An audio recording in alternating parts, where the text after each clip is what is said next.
આપ સર્વોને હેતપૂર્વક જય શ્રી સ્વામિનારાયણ। આજની સત્સંગ કથા વાર્તા નિજ મંદિર સાવરકુંડલા પવિત્ર ચાતુર્માસ વિશેષ। આજની સત્સંગ કથા વાર્તામાં આપણે ચરિત્ર કથા અંતર્ગત ગામ જેતપુરના જીવા જોશીની પ્રસંગ વાર્તા સાંભળશું। જેતપુરમાં જીવા જોશી નામે સદાચારી અને પવિત્ર બ્રાહ્મણ રહેતા હતા। તેમની આર્થિક સ્થિતિ ઘણી નબળી હોવા છતાં ખૂબ જ સંતોષપૂર્વક જીવન જીવીને ભગવાનને રાજી કરતા હતા। જીવા જોશીના પત્ની પુતળીબાઈ અને ગોવર્ધન જોશી, શિવા જોશી એમ બે પુત્રો તથા પુત્રી કડવીબાઈ। આ ચારેયમાં સત્સંગની સમજણ એકબીજાથી ઉત્તરોત્તર હતી। એક વખત શ્રીજી મહારાજ જેતપુર પધાર્યા હતા, ત્યારે અનેક હરિભક્તો શ્રીજી મહારાજના દર્શન કરવા માટે પધારતા હતા અને શ્રીજી મહારાજ કથાવાર્તાનો લાભ આપતા હતા। તેવામાં જીવા જોશી બંને દીકરાઓને સાથે લઈ શ્રીજી મહારાજના દર્શને આવ્યા। તે જીવા જોશીને જોઈ મહારાજ ખૂબ રાજી થયા અને બંને છોકરાઓના માથા ઉપર હેતથી હાથ મેલ્યા। પછી જીવા જોશી શ્રીજી મહારાજને દંડવત પ્રણામ કરીને સભામાં બેઠા ને થોડીવાર થઈ ત્યારે શ્રીજી મહારાજ કહે કે જીવા જોશી, આ તમારા દીકરા તો મોટા થઈ ગયા છે, છતાં હજુ તેમને જનોઈ કેમ નથી આપી? અરે મહારાજ, બીજું તો કાંઈ કારણ નથી, પરંતુ હમણાં મારો વ્યવહાર થોડો નબળો છે અને વળી અત્યારે દેશકાળ પણ અનુકૂળ નથી। આમ દુઃખી હૃદયે જોશી બોલ્યા। ત્યારે શ્રીજી મહારાજે કહ્યું કે જોશી, તમારે જનોઈ આપવામાં કેટલો ખર્ચ થાય? ત્યારે જીવા જોશી કહે જે હે પ્રભુ, એ તો પ્રસંગ ઉપર આધાર રાખે છે। જો સાધારણ રીતે ને સાદાઈથી પ્રસંગ કરીએ તો 200 કોરીનો ખર્ચ થાય અને થોડું સારું કરીએ તો 500 કોરી ખર્ચ થાય। આમ વાત ચાલતી હતી ત્યાં એક વેપારી ભક્ત શ્રીજી મહારાજના દર્શને પધાર્યા। ત્યારે મહારાજે તેમને કહ્યું કે શેઠ, આ જીવા જોશી ખૂબ સારા ભક્ત છે, એમના દીકરાઓને જનોઈ આપવી છે તો અમારા ખાતે લખીને એમને જે માલ સામાન જોઈએ તે આપજો। ત્યાર શેઠ કહે જે સારું મહારાજ, એમને જે જોઈતું હશે તે હું તેમના ઘરે પહોંચાડી દઈશ। પછી મહારાજે તત્કાળ મુહૂર્ત જોવડાવીને ને બીજે દિવસે જનોઈ આપવાનું નક્કી થયું ને જનોઈની વિધિ પ્રમાણે સાંજે ગોવર્ધન અને શિવો એ બંને ભાઈઓને ફુલેકે ફરવાનો સમય થયો એટલે તેઓને ઘોડે ચડાવીને તૈયાર કર્યા। પછી જીવા જોશી શ્રીજી મહારાજ પાસે ગયા અને તેમને પ્રાર્થના કરી કહ્યું કે હે કૃપાનાથ, આપ કૃપા કરીને અમારે ઘરે પધારો, કારણ આપની કૃપાથી જ મારા ઘરે આજે આ શુભ પ્રસંગ છે। તો આપ પણ મારા બંને દીકરાઓ સાથે માણકીએ ચઢીને ફુલેકામાં પધારો। ત્યારે પોતાના ભક્તનો પ્રેમભીનો ભાવ જોઈ ભક્તાધીન ભગવાન શ્રી હરિ ફુલેકે ચઢીને આખા ગામમાં ફર્યા અને ભક્તનો પ્રસંગ દીપાવ્યો।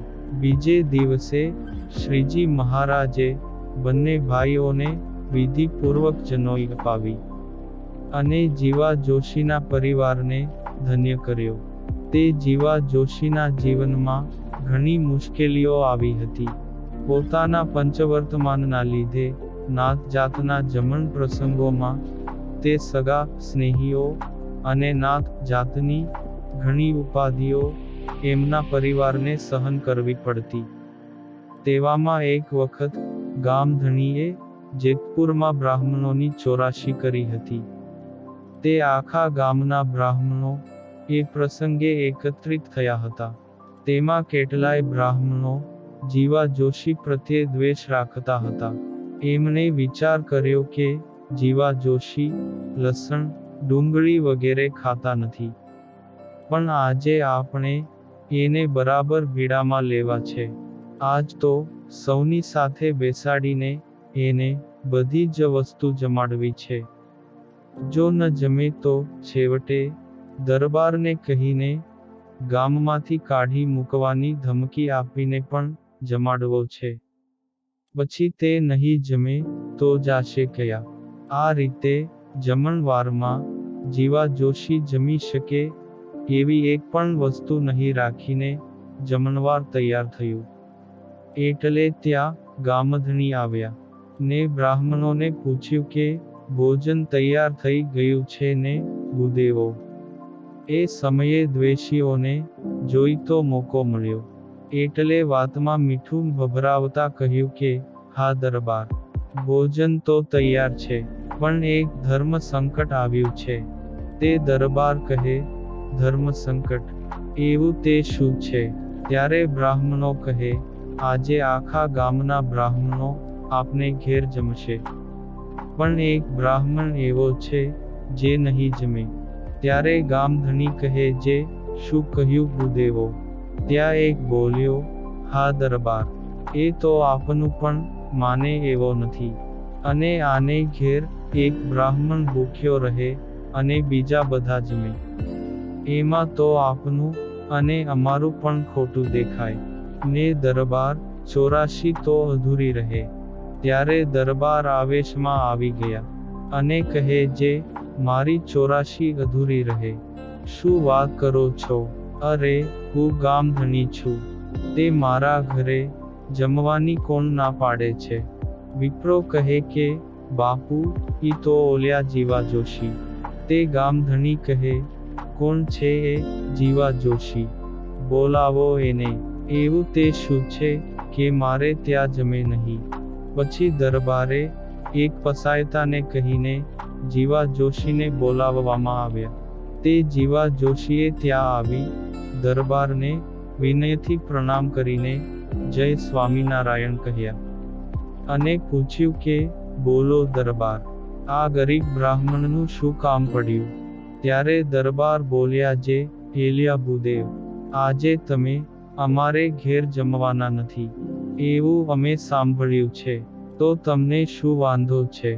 ત્યારે જીવા જોશી બે હાથ જોડી કહે કે હે દરબાર, આપના ઘરે જમવામાં મને કોઈ વાંધો નથી, તમે તો અમારા અન્નદાતા છો, પણ હું ડુંગળી લસણ ને હિંગ વગેરે ખાતો નથી, અને તે બધું આજની રસોઈમાં નાખવામાં આવ્યું છે. ત્યારે દરબાર કહે, એમાં શું થઈ ગયું? જીવા જોશી, આ બ્રાહ્મણો અને અમે બધા જમવાના જ છીએ. ત્યારે જોશી કહે, દરબાર, આપ બધાય પ્રેમથી જમો, પણ આ વસ્તુ ન ખાવી એવી મારા ભગવાનની આજ્ઞા છે. તે મારો તો ધર્મ લોપાય ને બાપ. ત્યાં એક બ્રાહ્મણ વચ્ચે બોલ્યો, જોયું ને બાપુ, આને ધર્મની આડ લઈ તમારી 84 બગાડવી છે. શું આ બધા વિદ્વાન બ્રાહ્મણો ધર્મવાળા નથી? આ એક જ ધર્મવાળો ને શાસ્ત્રોને જાણનારો છે.